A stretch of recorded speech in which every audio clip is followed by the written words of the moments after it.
It's the next level. Hmm? Ah! Oh. So, Jack. Really, something kind of important I wanted to ask you about. Anything I tell you is, doctor-patient, confidential, right? Yeah. Thing is, I haven't been feeling so great. What's the matter? Well, it's kind of like, my stomach. Been having some, major digestive issues. What have you been eating? You know, the usual bananas, papayas, mangoes, guava, passion fruit, coconut, some of those weird star fruits from up on the hill. Someone said they'd be good for digestion. Let me tell you, they lied. Well, it might help if you had a little bit more protein in your diet. Dude, what can I do? There's no boar. No boar, no protein. You can eat fish. Jin's been catching a lot of them. No way, man. That guy has it in for me. Come on. I'm not kidding. He offered me something to eat, like, right after he, got here. Is that the thing with the spikes? Sea urchin. Yeah. And when I turned down, it's like I soiled his family honor or something. He hasn't looked me in the eye since. The guy holds a serious grudge. You're not eating those, are you? Dude, these aren't for eating. Excuse me.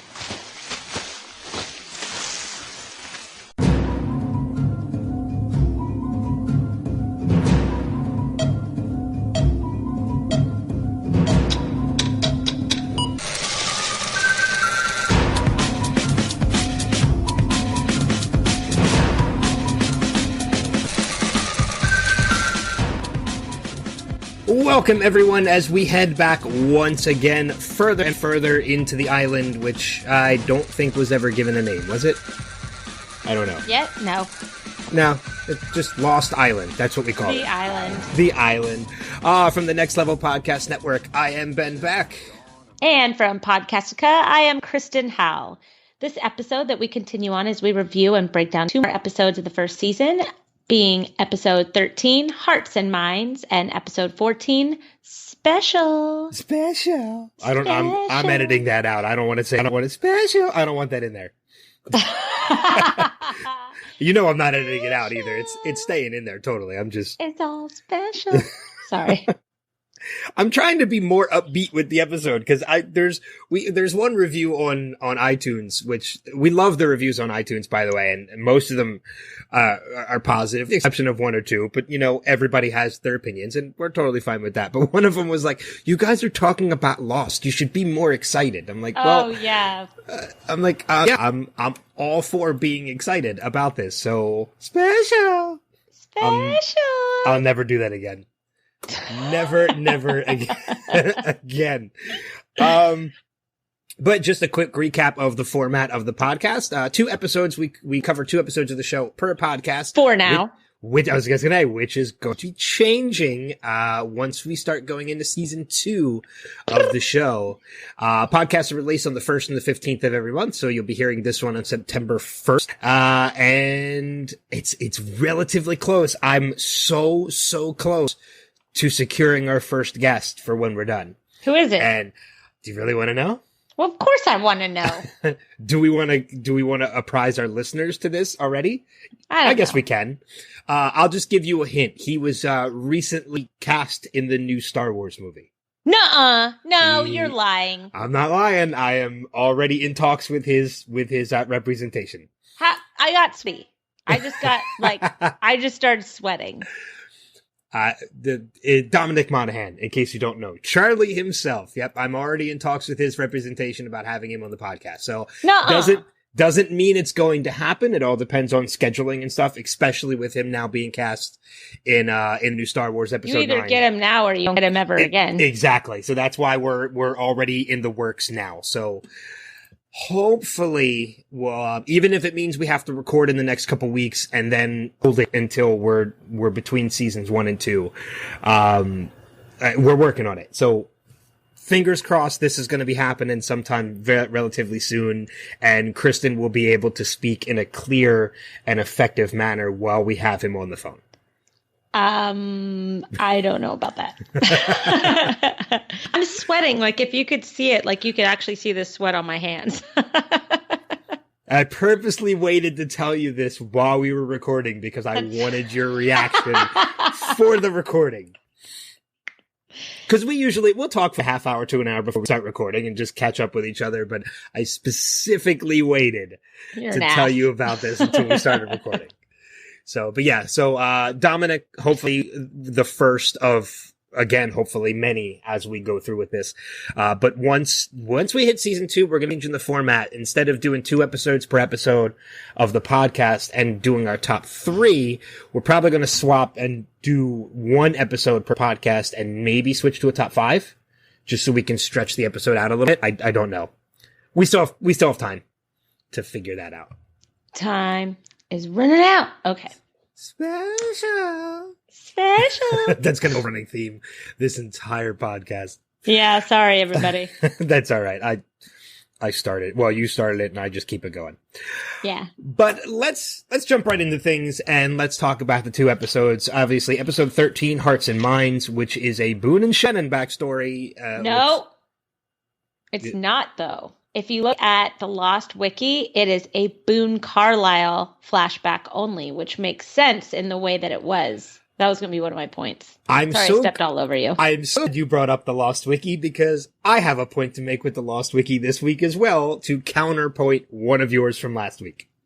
Oh, boo to you. Seriously? And I can either go into it right now. You got on the Lost Wiki just to make a point. I did. Against mine.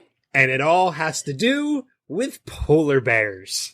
Oh, stupid polar bears. All right. Go for it, because we had a polar bear this time anyways.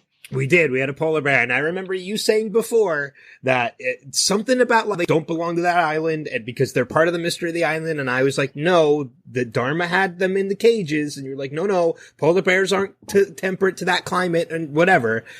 According to the Lost Wiki, polar bears were brought to the island by the Dharma Initiative, who kept them in cages at the Hydra Station on Hydra Island.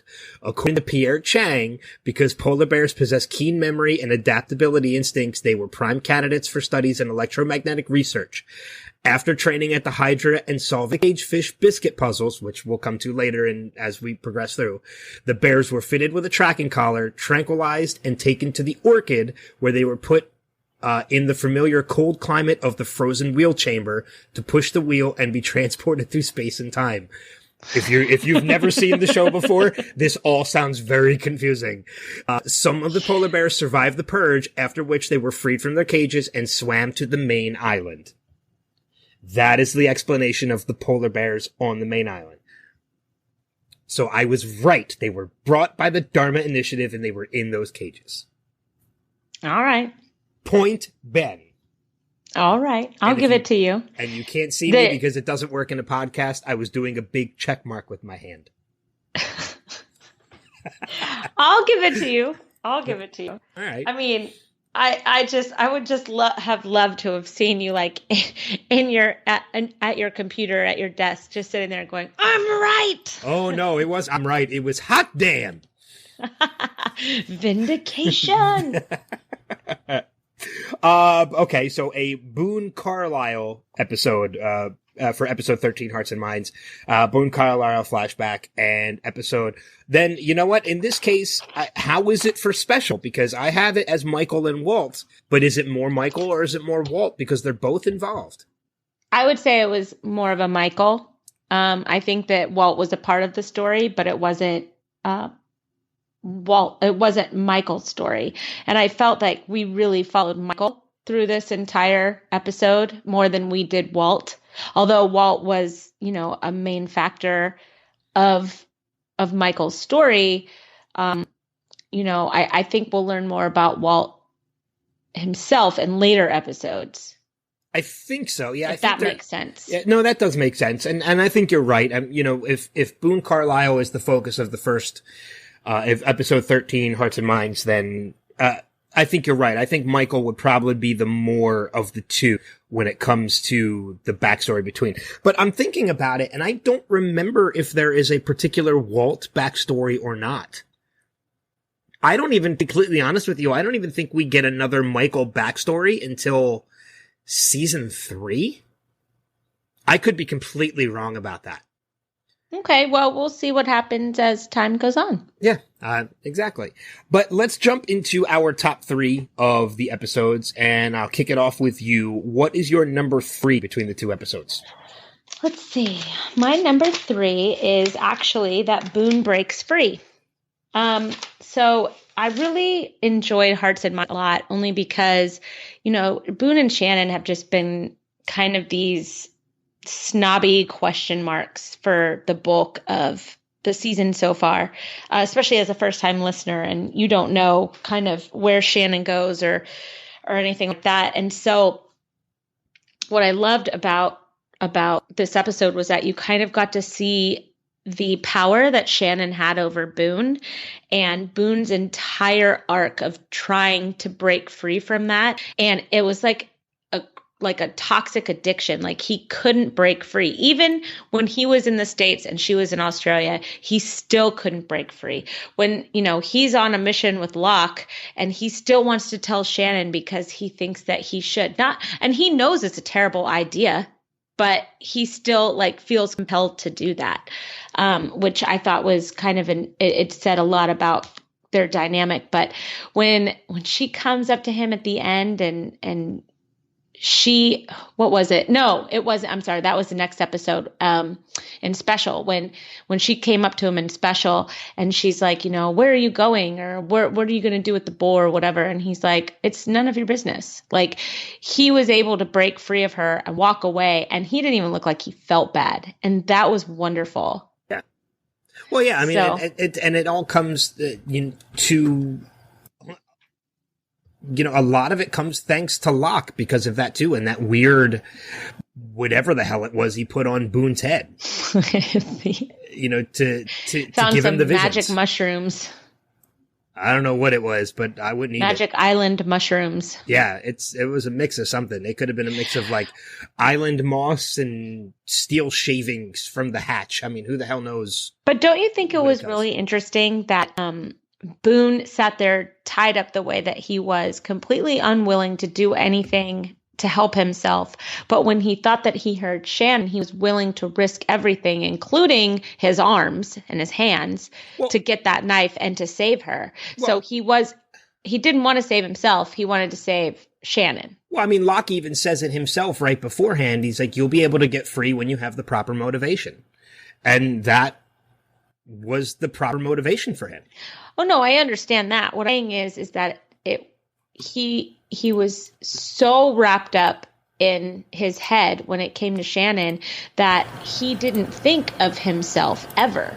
Like, even when he was sitting there and he was tied up, he'd never thought of freeing himself. He just pitied himself. But he was willing to risk everything to save Shannon. And for me, that would be eye-opening. If I was only willing to save myself if it was for somebody that didn't even give a shit about me. No, I think you're right too. But I also think if he didn't realize at the time that we have that weird moment where Shannon and Boone are together in the hotel room, towards the end of the episode, if he didn't realize at that point that he's got really mixed feelings for Shannon, then I think he was kind of already well aware as he felt. Because don't forget, we saw jealousy rear its ugly head earlier on in the episode with Saeed talking to Shannon, and he flat out tells him, stay away from her. So I think at that point by that point, he's already pretty well aware about how he feels. He just doesn't know what to do about it. Well, that's being in a toxic relationship. That's being in a relationship that is terrible for you, that is doing nothing good for you, that you don't even have the power in, but you continue to stay in it because you don't know how to get out of it and you don't know how to break that cycle. And it wasn't until he watched Shannon die in that hallucination and he felt that relief of being free of her that he realized he needed to be free of her. I mean, but going back to the toxic relationship thing, though, was it really? I understand the methodology behind that, thinking of it being a toxic relationship, but is it a relationship? Yes. If it is, it's one-sided. Because that's most abusive, toxic relationships are one-sided. A lot of them are. Okay. I mean, all right. And it is, to a certain extent, it is two-sided because that person knows, the other person, this person being Shannon, knows that she can go to him for anything and he'll always be there. I mean, she takes that totally for granted. She knows that he's there. So she does use that aspect of their relationship. I mean, they were step siblings at one point. Now, she uses that and the fact that he knows that he is attracted to her advantage. I mean, that's like anybody who's stuck in an abusive relationship, right? Okay. The other person knows that they have power over the other. One knows that they have power over the other. And they use it to their advantage. Correct. Yeah, exactly.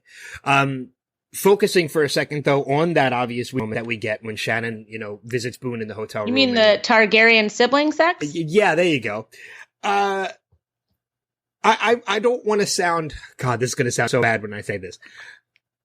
Is that particular moment, while kind of shocking the first time you see it, because it's obviously two people that we know are brother and sister, I don't think at that point we know that they're step. Well, no, actually, I think it's been revealed there because they're talking about her mom, and her dad, and how her dad cut her off, and stuff like that. So we do know that they're step siblings. While weird and morally wrong, never mind. I don't even know where I'm going with this. I was going to say, is it really as wrong as we see it to be? So it's an interesting question. Here's the deal. If you're still calling each other on the island brother and sister, then it's wrong. Because you can't turn it off for like an hour and then turn it back on and be like, no, we're brother and sister. Well, no, you're not. You've already established that you're right more than before that. The plane crash. So established that they're brother and sister. Well, what I'm saying is that they say that they're brother and sister. They say that they're step siblings or once removed, or that, the parents are now not together anymore. One of them's dead or whatever, right? So they're no longer bound by the marriage of their parents anymore. And so they don't have to call each other brother and sister at this point, especially if they had sex in Sydney right before they got on the plane. Okay. And then they get on the plane crash and all of a sudden they're like, this is my brother. This is my sister. We're brother and sister. Stay away from my sister. And it's like, no, you can't. It's not like a pick and choose thing here. Or is it? I don't know. And because one of the reasons why I bring it up is because in the flashbacks, we know as viewers that they're brother and sister because that's everything that we've seen. And it's exactly how they describe themselves. They describe themselves on the island as you say it, like Shannon is Boone's brother. Boone says, that's my sister. And that's the way we've been established as viewers to see them as. But in the flashbacks with Boone, when when he flies to Sydney to rescue her and everything, at any point in that flashback, and correct me if I'm wrong, does he ever say my sister? I don't think he does. I don't think at any point he says. Yeah, he did. He did after the tennis match with the girl. Okay, I don't remember, and that's one of the reasons why I asked. It could have just been something that blew up, that blew past. So okay, then I'm corrected. I just didn't know, because you're right. It's almost like, and we've mentioned it before with past characters, how they kind of set up their own identities, or it became anew when the plane crashed and they were figuring themselves out and such. And I think that was kind of the identity that they made sure that they were brother and sister when they were on the island. Maybe, I guess, to kind of forget the indiscretions that just happened right before they got there. Maybe. Yeah. You could be right on that one. So, this is a fresh start. Let's go back to what we were before this happened. And even though Shannon was dead set on them getting rescued within a matter of days, and now we know it's been 3 weeks at this point. Mm-hmm. So, and I think that's another interesting point to make up too. It's not one of my top 3, but, this is the first point I think throughout the course of the show, these 14 episodes that, 13 episodes at this point that we get a definitive timeline as to how long it's been. Because I don't think we've known at this point how long they've been on the island, and then it's finally said that it's been 3 weeks. Mm-hmm. So, but that brings me to, unless you had anything else. No. Okay. You're number 3. My number 3, same episode, the Hearts, episode 13, Hearts and Minds, but I'm calling mine A Softer Side to Jin. We see obviously at the end of this, and there's a lot of things that go into this. Most importantly, Sun's secret has been revealed to somebody else. And we're now starting to, when you hold the secret like this, that you can speak English, and you've been with all these people for this long, for 3 weeks, it's bound to get out that somebody else is going to find out that you have the secret, short of, unless you just don't talk at all. And once one person knows, everybody's going to find out. It's the way secrets work at some point. And we do find out. We get that scene where, Kate is talking to Sun, and Sun acknowledges what Kate is saying, which, unless you're the worst detective in the world, Kate was rightful in realizing that Sun knew exactly what she was saying. But here's my thing with that too. You can speak one language, but still understand others. I mean, for example, like, I can't speak French, at least nothing close to fluent. I can still understand it, having taken lessons. So, because Sun understood what Kate said, doesn't necessarily mean she spoke English. But she didn't say that she spoke English. She said, you understood what I said. Yeah, it was Sun herself that revealed that she knew how to speak English. Kate didn't say, like, you know how to speak English. You're right. She said, you know what, you understood. Which, I mean, that would have been, to me, that wasn't as much of a shocking reveal of her understanding English as it was that she spoke English. Because you're going to learn, I mean, especially when you have two people who don't speak the language, considering Sun, if Sun didn't speak the language, you had two people that don't speak the language amongst a group of people that all speak the same language. You are eventually going to figure certain out as to what they're saying. You're going to learn the language as you're spending time with them. So it wasn't a huge reveal to me. Shock. It was more of a shock that Sun knew how to speak English to Kate rather than understand it. Anyway, I'm getting off point.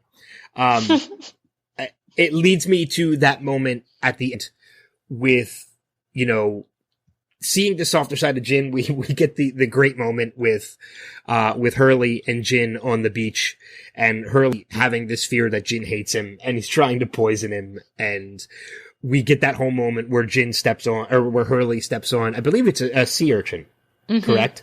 And he thinks like he's got poison in him, and he tells him he's got to suck out the poison, and and then you gotta pee on my leg. And Jin, genuinely trying to help Hurley, he's not trying to poison him or anything. But, I love it when Hurley almost drowns him. But it makes me realize too that I don't know what it makes me realize. It completely blanked out of my head. I had a point I was going with that, and I can't remember what it was. But, I love seeing those moments, and we get at the end with, Jin bringing the fish, the cleaned fish, to Hurley at the end. And then seeing him legitimately happy with Sun, and Sun being happy with Jin at the same time. And Jack even makes a mention of it in that, like, those two see. And It's nice to see because, you learn, because we do know that Jin was the son of a fisherman, and he has been able to kind of honor his father and his childhood and who he is, who he really is, by supplying the fish for the people and fishing and kind of probably coming back to the roots of the person that he lost. He was lost along the way in his marriage by trying to prove himself as his father. And he became this man that he that nobody recognized, probably most of all Jin. And now that they've been here for a few weeks and he is slowly getting back to the man that he was before he got married and who Sun fell in love with, I'm sure that that's just a wonderful little side story for them that we have not seen, but we do learn of over time.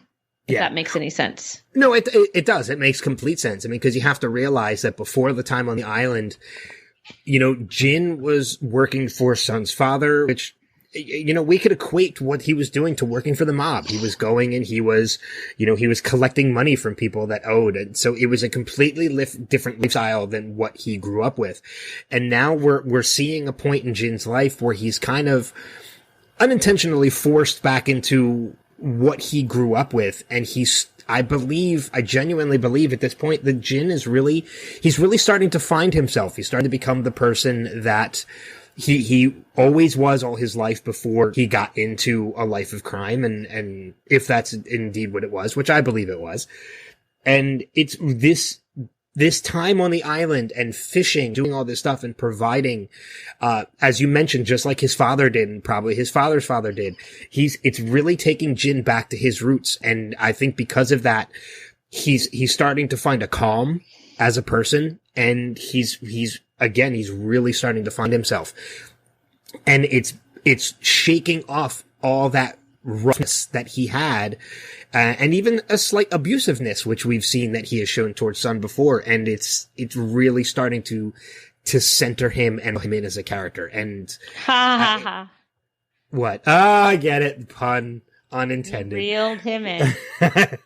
I totally did not mean to do that, but it completely works. I totally meant it. I completely meant it. No, that was a good one. But I think that's the case. And I think it's something I'm really enjoying seeing and really realizing for the first time as I'm rewatching this. Yeah. Yeah. I mean, I said at the very beginning that Jin's arc is one of my favorites, if not my favorite of every character over the whole series. I just love it. So yeah, it's fun to find, it's fun to see him pop up.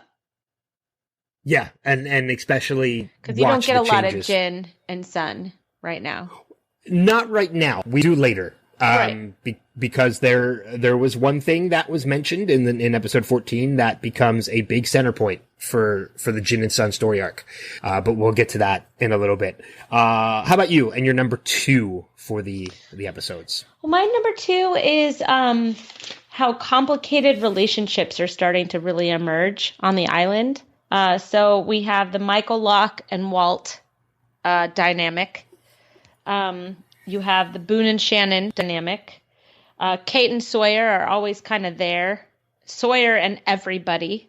That's true. Charlie and the diary.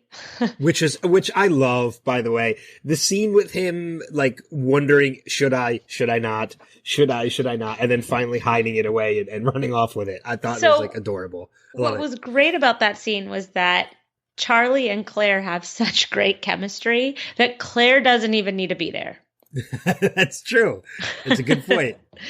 And then you've got Jack and everyone that doesn't agree with Jack.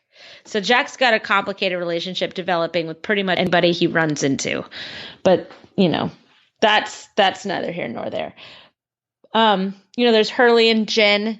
They have a complicated little relationship. So it's just, there's a lot of little complications that pop up that I just find either amusing or interesting, or they just help develop the whole island and everybody on it as a whole. And I noticed it. All right. Yeah. What's your number 2? My number 2 is also relatively short, as your number 2 was. And that is that episode 14. And this is kind of a little bit of a spoiler, which, again, if you've listened to past episodes, we do kind of spoil, future parts of this. We're getting a glimpse into something that is never resolved in this show. This is their first look at something, at one of the main unanswered questions of polar this show. Bears.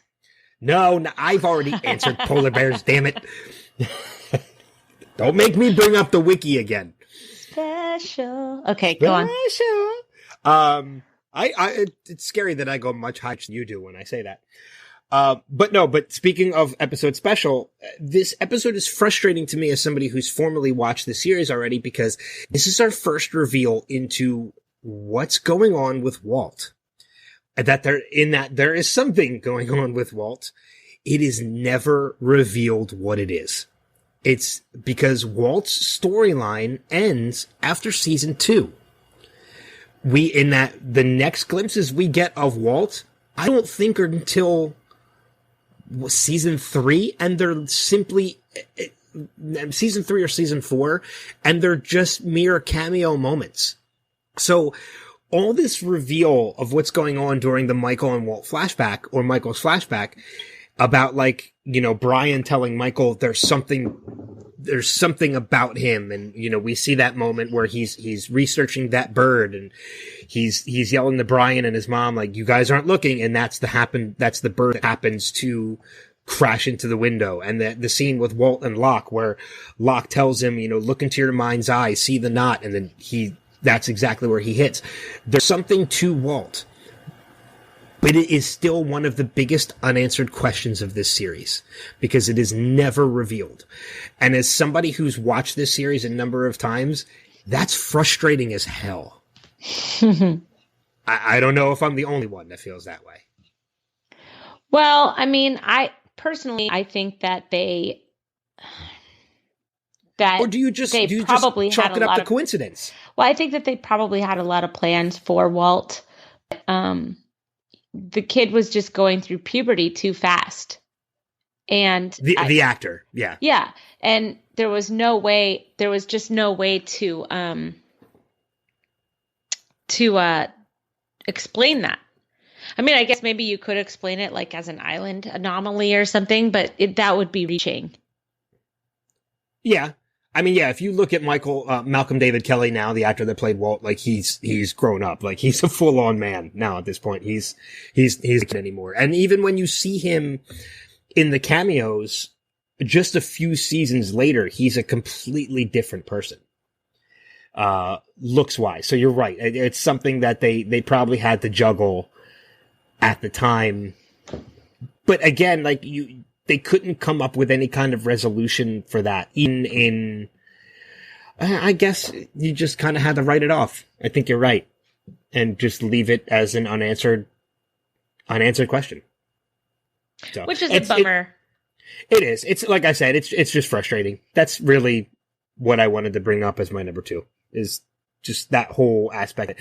The question can be and asked, they were probably laying down the foundation for a future arc with Walt, to be honest. I mean, why name the whole episode special? Yeah. Oh, right? Yeah. Because it had to do with the fact that Walt was different. That, I mean, they've been laying down those breadcrumbs for the entire series, when he plays backgammon, or, when he says, my dad said that I was the luckiest guy, or when Walt, pictured the thing in his mind's eye and he was able to throw the knife correctly.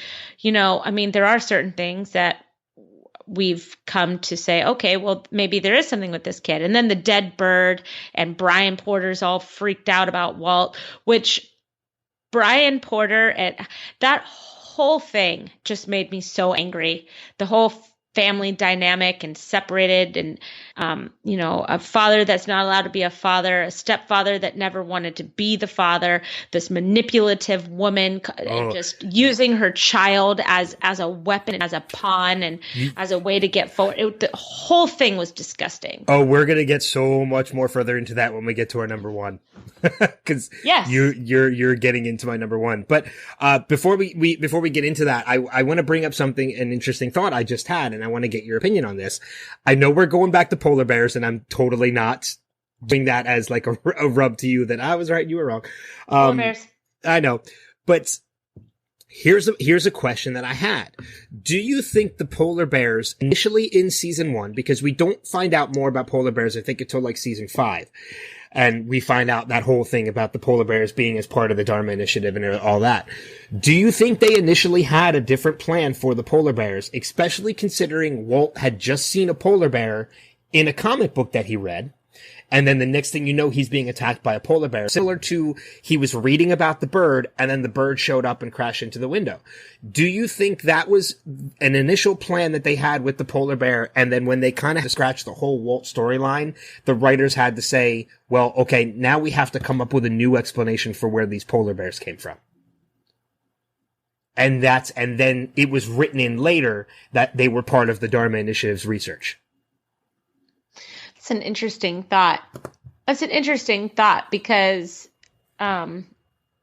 it seemed like before the polar bear emerged, you heard the sound of the black smoke monster in the woods or in the jungle. Mm-hmm. And then all of a sudden, the next time you saw Walt, after you heard the black smoke monster noises, he was trapped by a polar bear. So, we know that the black smoke can manifest itself into whatever it is that people are needing it to be or whatever. But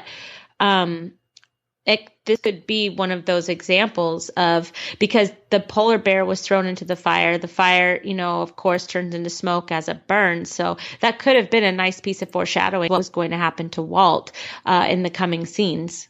That's an interesting thought. That I wonder, that'd be a really good question for a showrunner. It would be, yeah, because that's thinking about that now. Putting in the comparison again. The whole bird example of the flashback. He's researching that bird. The bird crashes into the window. He's reading a comic book with a polar bear. Next thing you know, he's attacked by a polar bear. And I think that was a theory at the time that Walt kind of manifested the polar bear, and that was part of his abilities.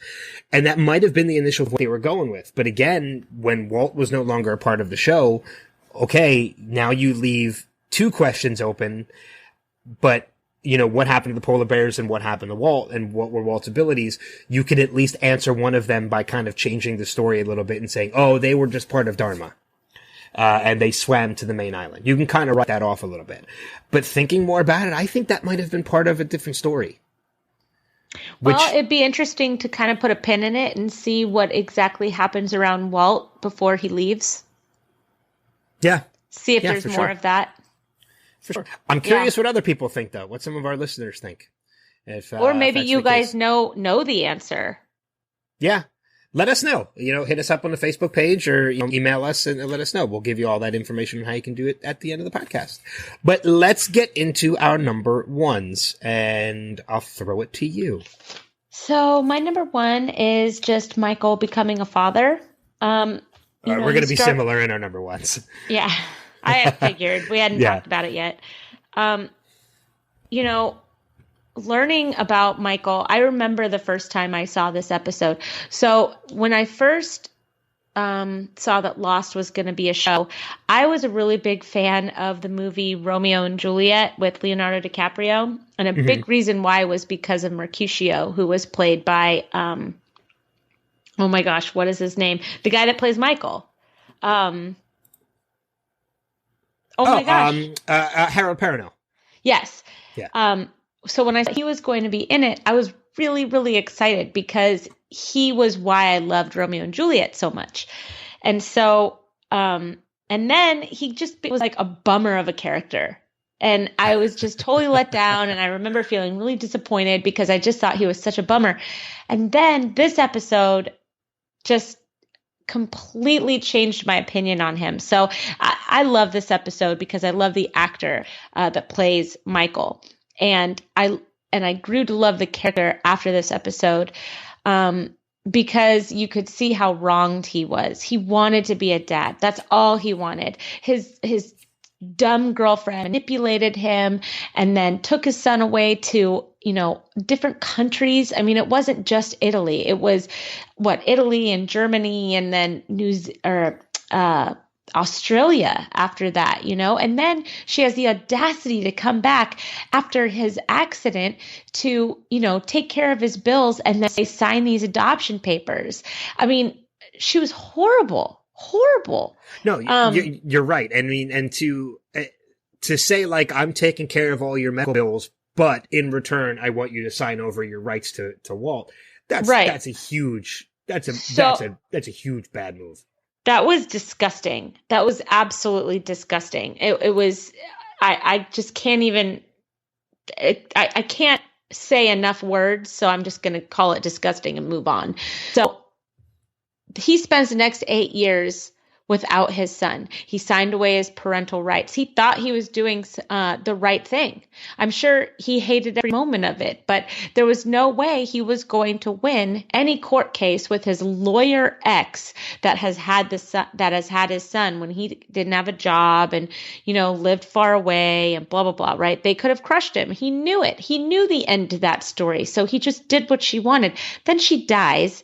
Then Brian Porter comes and says, she wanted you to be the father and take custody. And he knew that Brian was full of shit.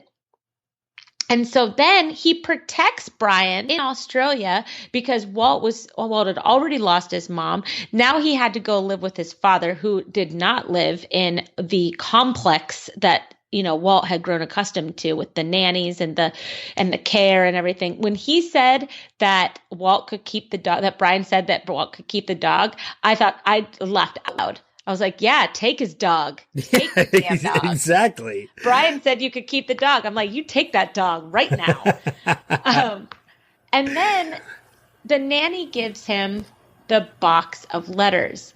And I love it that he hung on to it. He didn't give it to Walt right away. He didn't trash his mom's name. He didn't trash Brian. And that said so much about his character and his love for his son that he signed away.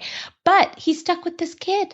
This kid he doesn't know, that the kid doesn't know him. The kid has only known two other parents his whole entire life. And now he's with somebody that says he's his dad. They're both wary of each other. They both don't want to be around each other. Now they're stuck on an island together. And Hurley said it correctly. He's like, he doesn't like doing this. And the thing is like, how do you learn how to be a parent when you've never been a parent? And this is your kid and he's 10, and it's like he's just drowning the whole first 3 weeks. And it's not until he's put to the test to save his son, to find his son. It has nothing to do with his son rebelling, and his son is calling out his name. He puts Walt first. He goes across the thing. He goes down into the trees. He wraps him up in his, all of it. And then at the end, they're sitting by the fire and he takes out the box and he shares the box with his son. I was crying. It was just this, especially as a parent, because those sweet moments, they're everything as a parent. And it was like the first time that Michael got to be a dad was by that fire and telling him, and he still didn't badmouth Walt's mom. He said, I don't know to give it to you, but she didn't throw them away. So she did want to maybe give them to you at one point. He still softened the blow for his son. He became a father, and it was so wonderful to unlock Michael this episode. Maybe that's what was special. We'll say that's what was special. I'm all for that. And, and my number one is the same exact thing. So I'm just going to continue on with, with what you were saying with a couple, because you did touch base on a lot of things that I wanted to mention. And, Thank you for letting me ramble. No, it's fine. I didn't want to cut you off because you were going great. So and you were touching on a lot of the same things that I wanted to say, but there's a couple other additional things that I wanted to bring up too. And that, I initially called this point, I like to give all my little notes titles, and I initially called this one "All Dads Are Dicks" continued ... except Michael. And yeah. Because that's really what this is. Because up until this point, you have no idea what this backstory is. You just think that this is a father who's not crazy about being around his son, or he's just a really horrible father. You don't know what this entire situation is. And then when you finally realize this situation and that, Walt hasn't been a part of his life that, for the past 8 years, this is not just the first time they are in each other's lives. You have to throw in the combination that not only is this they're within a week of being in each other's lives, and they're spending it as castaways on an island after a traumatic incident like a plane crash. That's going to be difficult. That's going to be difficult for people for a father and son who have been together all their lives. But now you throw in all this added stress of that, like I'm in this situation trapped with a son that I don't know. And it really explains so much about everything that you've seen up until this point between these two characters. But going back to, the whole situation with Brian and Brian coming to Michael and saying, she wanted you to adopt him, which you're right. Michael knew was bullshit to begin with. But, she wanted Walt to be you. It was the honest moment that, like, I was already coming around on Michael at this point, but there was one particular moment in that entire whole scene that played out that I really had massive amounts of respect for Michael. And that was the fact that Michael told Walt, when he first meets Walt, Brian really wanted you to be with him, but it's not his decision. It's mine. He took it, man. He took the bullet. He made himself the bad guy to protect Walt. As to not if hurt not Walt. A dad, I don't know what is. Exactly. He knew he did not want to break Walt's heart by telling him this guy that he grew up with doesn't want you in his life anymore. Oh. And when he took that bullet and said, Brian really wanted you to stay with him, but it's not his decision, it's mine. I was like, wow, he just bit a big one on that. And I had so much more respect for Michael because of that. Even before, like, him protecting Walt in the trees and everything else, that literally flipped the switch on my view of Michael at this point in the series. And and then we get, a little bit later on in the, when he mentions that. Now, I can't remember if this happened before it or after it. I think it happens after it. Correct me if I'm wrong, but he starts talking about wanting to build the raft and get him and his son off the island. I can't remember if that's after that moment or before it. But as crazy, when Michael says he's going to build the raft to get him and his son off the island, is that before or after him telling Walt that it's my decision, not Brian's? Oh, before. I think it's after. It was Is before. It before? He decided to build the raft in the beginning of the episode. And okay. And the flashbacks were in order of, Susan being pregnant, his accident, leaving, blah, blah, blah. So it wasn't until towards the end of the episode that all of that happened. Okay. But I mean, it's at that point, like, when the whole raft, cause I actually do have raft idea. It's only my third note. So that was pretty early on, but it's at that point, I'm like, yeah, you do what you got to do to protect your son. Like, it's a crazy idea, but you do what you got to do. Like, you've already protected him so far in so many different ways at this point. I really know that you are truly trying to do what's best for Walt. And you finally realize that by the end of this episode. And navigating how to be a dad on the island, like you're talking about, like, I could see why Michael would be wary of Walt, bonding with anybody, especially Locke. I would have a problem trusting anybody with my son, So, I really did. Yeah, I loved this episode. And it's very, very much. It's weird in that situation too, because even my view on that kind of changed by the end of the episode as well, is because, you see the whole situation of Walt hanging out with Locke, throwing the knife at the tree, and, Walt doing what he wants to do, and Michael kind of coming across as a dick, like, don't spend time, like, I don't want you near my son and everything. And then by the end of that, and you're kind of on Locke's side at that point, especially when Locke tells him, like, he makes the great point to Michael that, like, he is going through something that most people our own age have never gone through before. He has to grow up a lot faster. And it's a fantastic point that he's making to Walt, or to Michael.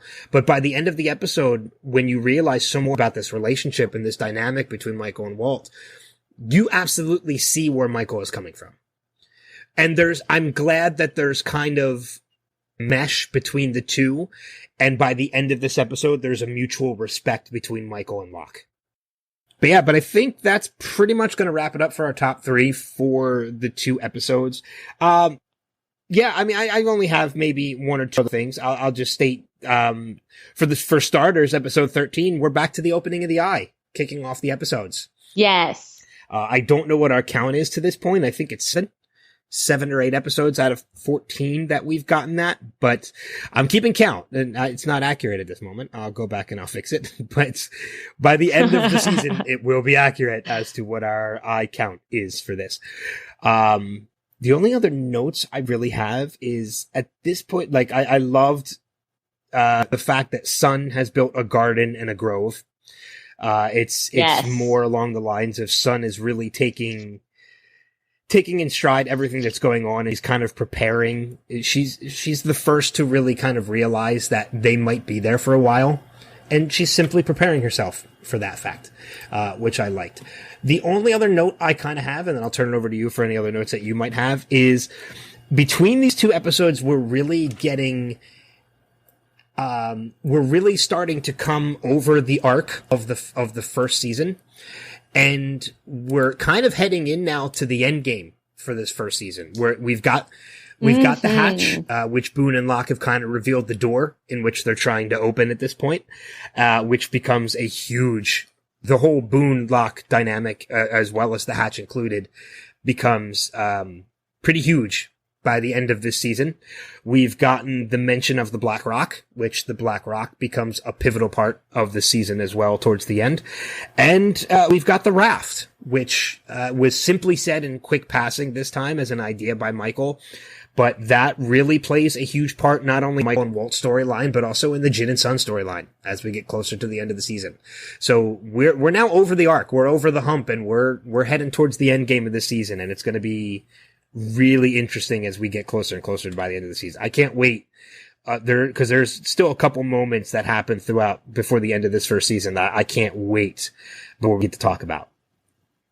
And I know I'm already to the point now that we've already seen the instances come up that anytime there's a flashback, I'm already watching closely to see if certain things come up, kind of like the numbers and things like that.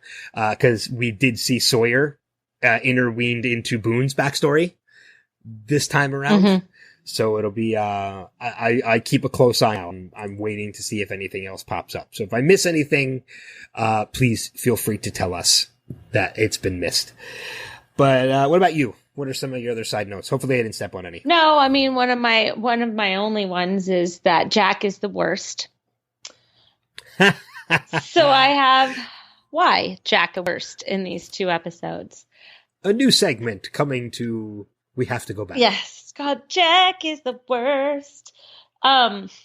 So he is, if Jack doesn't understand it, he just dismisses it. He just looks at people and he's like, no, we're not doing that. You're stupid. I'm the best. Let's move on. One of them is the Black Rock. When Charlie is reading the diary and he comes back, they're like, you're reading her diary? He's like, yeah, I'm scum. Let's get over it. And Saeed, and so Charlie says Saeed also saw Danielle was talking about the Black Rock, and Claire's having a dream about a Black Rock. I think this Black Rock has something, means something. Like Charlie and Saeed are realizing, hey, we're somewhere that's different. And Jack's like, that's just a dream. A Black Rock doesn't mean anything. And he scoffs at the whole idea. They've seen polar bears in the woods. They've seen a smoke monster. They've seen some pretty weird stuff since being there. And Jack is still somebody who's like, no, sorry, that's stupid and that's too out there. And he won't even consider anything that seems even slightly complicated or something that he can't explain. I mean, there's being a man of science and then there's just being stupid. It's so funny that you brought that up too, because I was just getting ready to say we're seeing more of the man of science, man of faith aspect between Jack and Locke. They are pretty much the 2 guys that really epitomize both of those. Locke has so much faith that they're meant to find this hatch and they're meant to open it, and faith in Boone that Boone will find his way by putting gunk on his head and things like that. And Jack being a man of science, like, well, no, I think you guys are crazy. If there's no proof of it, then it doesn't exist. And you make the point that there's such a thing as being a man of science and just being a dick. Yes, but that's Jack is what I'm saying. Like, that's the first lead that Charlie has had since Claire has left. In how long? Like a week, maybe? Yeah, and it's not even like being a skeptic, or it's about just being intuitive. Like, there's multiple examples of this black rock. You can't chalk it up to coincidence. Which is what Jack is doing. Oh, he's such a dick. But so he scoffs at and he's basically a wet blanket, right? I mean, Charlie and Saeed are all excited about the possibility of maybe this black rock meaning something, and Jack's like, "Nope, sorry, that's dumb." I mean, it's like, come on, dude. He might as well have like, "I'm with stupid" written on his forehead. And then he comes up to Kate, and he's being all nice to Kate, and he's like, "Oh, I have a gift for you," and blah, blah, blah. "Oh, here's some seeds," and yada, yada. It's like, dude, you're only nice to her when it benefits you. Like, he's nice to her, and then he's mean to her, and he's nice to her, and then he's mean to her. And it's gross. It's just like this yo-yo relationship, and I just wish that he would just leave her alone, and he's just not going to leave her alone. And I know that they have like this huge relationship coming up, and I'm like, you know what? I hate every second of this, but fine. Because I don't think that she deserves that. I mean, he's just, I don't know. I have such a problem with Jack. And wait, there's more. Hang on, I just gotta find it. What? Bring it on. Oh, and then Michael comes up at the beginning of Special, and he's like, "Hey, you guys, the water filtration systems and, the mapping and the compasses, like, that's all well and good, but I think we need to go. So I'm going to build a raft if anybody wants to build a raft with me." And Jack's like, "Go away." I mean, it's just like anybody that wants to do something that's even remotely positive or has like some kind of leadership that doesn't involve Jack is the first one to piss on it.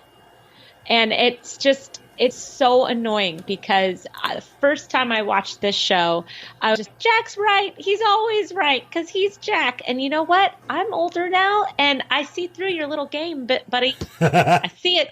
You're a dick. Well, I know it from a mile away. That's a dick. I think it's because, as a first-time viewer of this, I think that's what they were meant to imply, was that Jack is kind of like, while every cast member has their time to shine and stuff, I think they kind of put a more of a focus on Jack, and they want you to be somebody who follows Jack. But you're right, when you figure the whole story into it, as many times as you've seen it, you to realize that there are a lot of flaws to Jack's logic. And you're right. It seems that every time anybody has an idea that's not Jack's, Jack is against it. Whether it be moving from the beach to the caves or, building the raft, you're right. Jack is a dick. Yeah, it's my new segment of the podcast. Right now, he's a dick. We'll see if it changes. It might not at this point. I don't know. I mean, even when he goes, "We have to go back," and everybody's like, "Come on, dude, leave us the fuck alone." Like, I'm a little hot about this right now. It's like, look, we got off the island. Let's just let live, okay? Spoiler alert: they got off the island. Oh yeah, sorry. At one point. At one point, don't worry, they go back. They go back. Don't worry. Because Jack told him to. Because Jack cried with a curly beard that they had to go back. Yeah. Oh, golly, Jack. I'm sorry to Matthew Fox if you ever listen to this. I mean, you played Jack very well, but your character was a dick. This just in: Matthew Fox will never be on our podcast.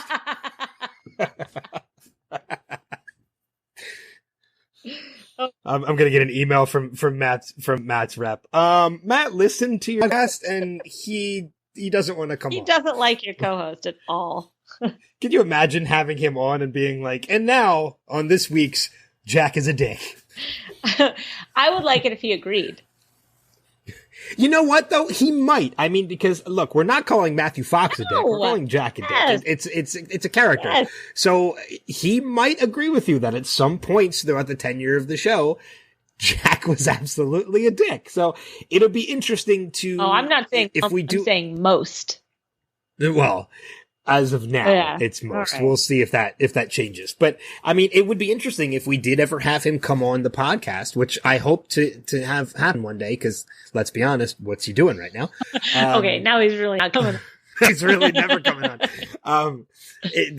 But I mean, it would be interesting to bring that up and kind of see what his opinion on that would be. So hopefully we get that chance one day. We'll see. Any other notes before we move into feedback and how people can get a hold of us? No, sir. I'm looking over mine. I don't think I have anything. We did find out about the compass. The compass is off. That was actually quite important. Yeah, and you know what? I do have that as a note too. I have, defective compass ? Because that's what they kind of scratch it up to be, is that it's defective compass. But again, as with, the tides being higher than usual and coming in quicker, as Saeed mentioned in an earlier episode, now he's pointing out this compass that is, its north is about 15 degrees off. And again, they think it's a defective compass, but as most of us who have seen the series before realize, it's a little more complicated than that. So it'll be, it's a nice little Easter egg setting up something for of the series that we kind of blew past the first time because you don't know any better. You don't know that it's going to mean something later on and you kind of forget about it until you go back and rewatch. Mm-hmm. So for those of you that are in your first watch, keep that in mind. That's going to come into play a little bit later. We've ruined so much of this show for anybody that's listening on their first watch. But it's been how long now? 14 years. Since this, 2005, guys. To 4. It's been 14 years. Let's get your asses in gear. You should have watched this already. Now I'm insulting our own listeners. I'm surprised that we're still on. So let's jump into listener feedback. We do have almost 2 voicemails this week. Our friend Dez did leave us a voicemail, but unfortunately his voicemail got cut off, so we can't use it. However, he did make one interesting point. I do want to give a shout out to Dez and thank you for leaving the voicemail. He already knows that it got cut off. He said that he had to, he had to run to work after it got cut off and he was unable to finish it. But, he did make a very interesting point in the short part of it that we got, in that he mentioned that with Hurley saying to Jin that he got stung, Jin had to pee on his leg, that obviously Hurley was a Friends fan. Good God. That was just fun to listen to. I know. Jesus. And any of you that aren't Friends fans, Joey peed on Monica. Oh, well, he tried to. But then Chandler peed on Monica. Oh, Chandler had to do it. That's right. That's right. I did it. I stepped up. She was my friend and she needed my help. And given the situation, I'd pee on any one of you. The only one that was happy about that was Ross. He was like, oh. But there is another voicemail, and that's by our friend Steve. Yes, it is. So let's go ahead and play that right now. All right. Hey, Ben and Chris, it's Steve. I just had a couple thoughts. I just finished watching Hearts and Minds and Special and thought I'd send in some comments. First couple quotes that I really liked from the first episode, that Boone's answer to both whatever line about Shannon was pretty good. And then Charlie's line about, if there's one person on this island I would have put my absolute faith in to save us all, it would be John Locke. I thought that was a pretty cool line. I forgot about it. I forgot about Tamara Taylor being in this, playing Walt's mom. That was really cool. I like her from Bones, so it was cool, really cool to see her again. I'm not a parent, so I don't try to tell people how to parent, even on TV shows. I think all parents would say they've made mistakes at times, but Michael seems to make a lot of mistakes. But it seems a little strange to me that he wouldn't at least tell Walt about Brian's feelings toward him. Maybe he just wanted to spare Walt. I don't know. It just seemed a little... Anyway, it just seemed a little strange that he wouldn't use that to try to at least get in some kind of good with his son there. and Claire's been missing a week. Was the mention in the second episode in Special? It seems that Jack moves on pretty quickly from his whole hero concept of wanting to save Claire. So overall, love these episodes. Again, there's so many things that I realize now that are setting up for future episodes that we haven't seen yet that I can't wait to see, and to not. I want to give it a little bit of a spoiler for people who don't know. So this people want to stop listening, they can now. But the fact that Walt survives to the end, and so does Michael, I would have loved to have seen where the show would have taken if they used that whole new man in charge short that was produced. That if you watch the last season DVD set, you get to see that new man in charge where they basically pass the torch to Walt, and we also see that Michael is still on the island. I think it would have been cool if there had been future seasons to see if that relationship could develop at all. So anyway, if you want to cut that last part out, I totally understand, and can't wait to hear your guys' thoughts. I sent in a email asking or giving my answers to your responses for being a host on the podcast. So hope you got that. Talk to you later. Bye. I love Steve Brown. I do too. I love when he leaves us voicemails. But a couple things from his voicemail. I mean, we did touch on the whole Michael kind of sparing Walt his feelings. I think we kind of addressed that a little bit earlier on. He did make the good point, though, of Charlie's line to Jack about Locke, in that if there's one man I trust to save us all, it would be John Locke. And you know what? I kind of felt the same way as Charlie did watching this series. I think I had a lot of my trust and faith in Locke at this point. I don't know about you. Yeah, absolutely. But, I think Jack is the worst, so who am I to judge? That's very, very true. I would follow Locke into the fire, but I'd look at Jack and be like, you can catch that raft you didn't want to build, buddy. I did want to bring up one other point, though, to Steve's voicemail, and that's a little bit of correction. First off, Steve, obviously, thanks for sending the voicemail. We always appreciate it when you do that. Love it. And we love the points that you make. However, I got to correct you on one. First things first, don't apologize for spoilers. We've been doing it since we started this. We basically told everybody they got off the island today. Yeah, but just a little bit of a correction. Michael does not survive. Michael blows up. I'm going to leave it at that. I'm not going to say when it happens or how it happens. Michael blows up. And Michael, so a little bit of a correction. Michael does not survive to the end of this series. So it would have been interesting to see if they could have done something with Walt taking over as the new man in charge, but Michael would not have been there to be a part of it. Because Michael, again, further spoiler, he sacrifices himself at some point in the series.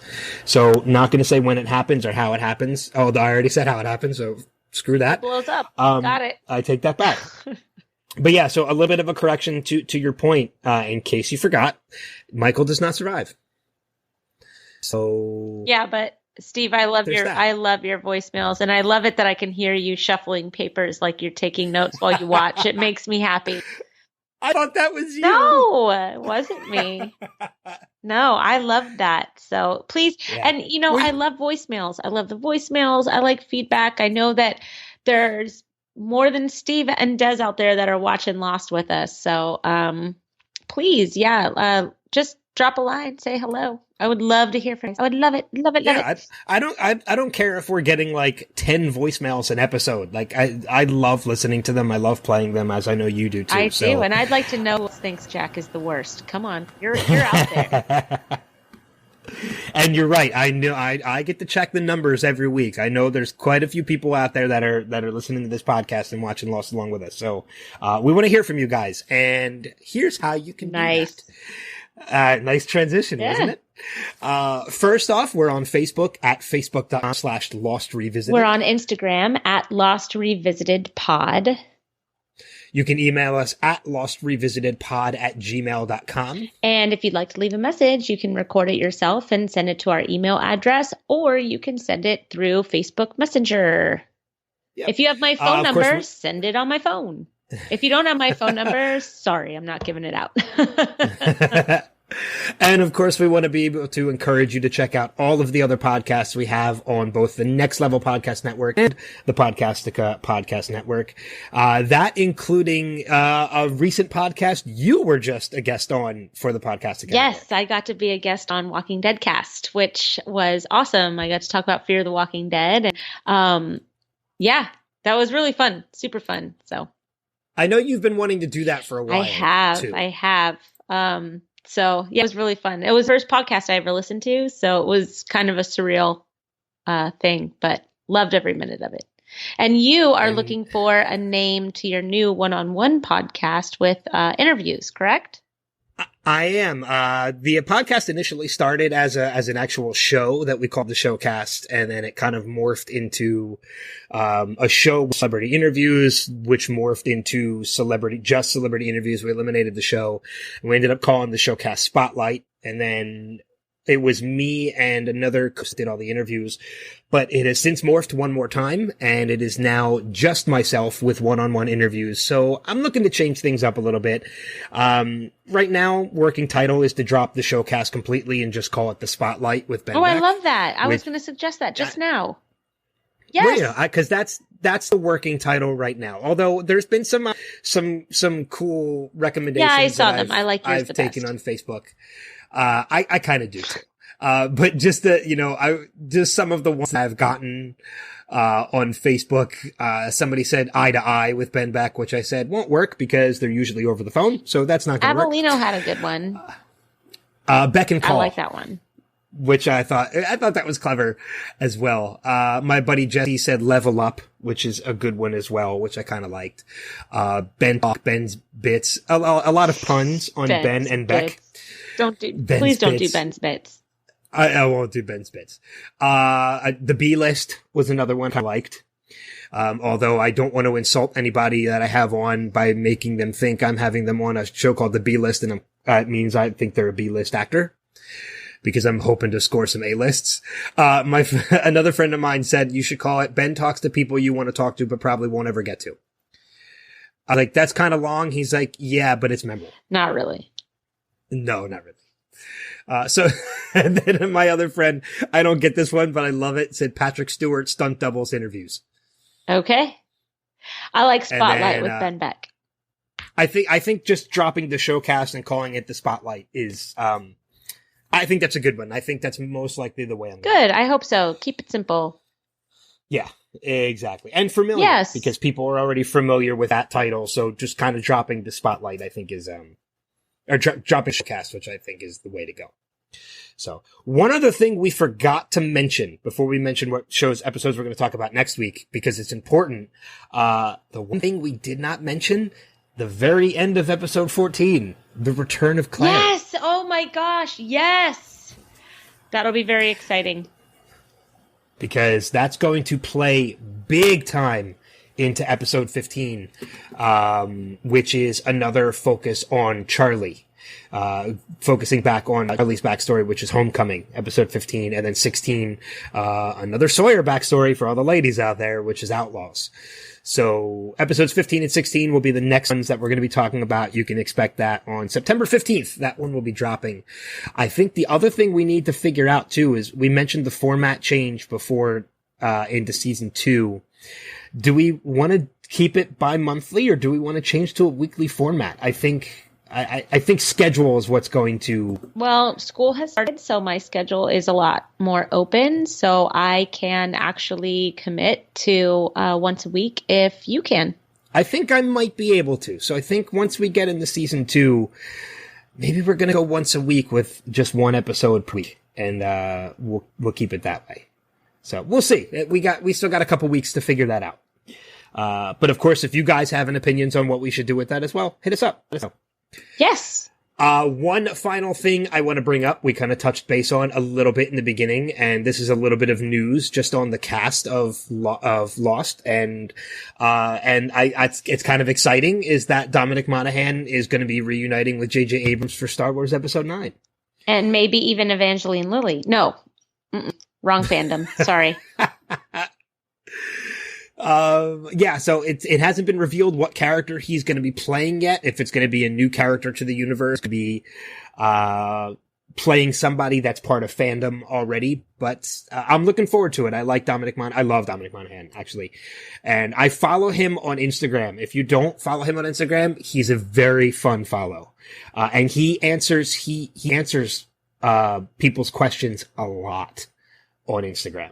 I like it when people do that. Every once in a while, he does in the Instagram stories. He puts one of those ones up where like, ask me a question about, and people will ask questions, and he's very good about answering a lot of them. Like, he's a big vegetarian. He's big into farming. He's big into animal conservation. So, he posted, I think last week, a question like, ask me anything about gardening, and people were asking him questions, and he was coming back and answering the questions. So he's a very interesting follow. I think it's just at Dominic Monaghan. It's simple enough on Instagram. I could be wrong about that.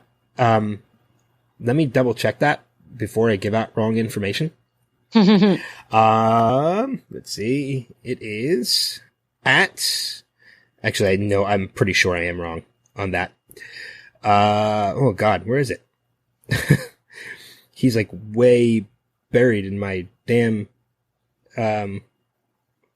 you'd think I'd have this stuff prepared and ready to go. And no, it's at Dom_Monaghan_. There you go. So, very interesting follow on Instagram. If you don't already, I suggest you do it. As well as us. Follow us on Instagram too, even though we haven't really posted anything in a while. So I'll get on it. We'll my life has slowed down. It's been a very, very, very, very, very busy couple of months, but finally settled and ready to get back into life and social media. Yeah. I'm glad everything went well for you though. So I'm glad. Oh, thanks. But I think that's just about going to wrap it up for this week's, for this 6 weeks, even though it's not going to be for another 2. You're going to hear the next ones. But for this edition of We Have to Go Back, as I mentioned next episode will be episodes 15 and 16 of Lost. Feel free to leave us the feedback anytime. But in the meantime, we'll see you guys down the road and further on the island. Take care. Bye.